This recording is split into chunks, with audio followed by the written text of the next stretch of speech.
চলুন জেনে নিই অটো গাড়ির গিয়ার সম্পর্কে।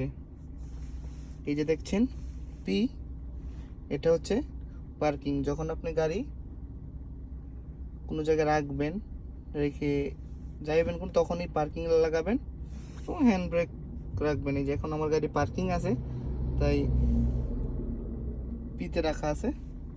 আর যখন আপনি পিছনে যাবেন তখন আপনি এভাবে আর আর থেকে রিভার্স, মানে পিছন দিকে যাইবে। এখন যদি গাড়ি দেই তাহলে পিছন দিকে যাবে। আর এন থেকে নিটেল, এখন এটা এন দেখতে পাচ্ছেন, এন হচ্ছে নিটেল। এখন আপনি গাড়ি দাঁড়াইলেন এখানে নিটেল করে, মনে করেন কোনো সমস্যা নেই, এভাবে দাঁড়াইলেন নিটেল, এখন কোনো গাড়িই নাই। আর এই যে ডিতে ড্রাইভে দিবেন, তখন আপনি গাড়ি সামনে যাইব।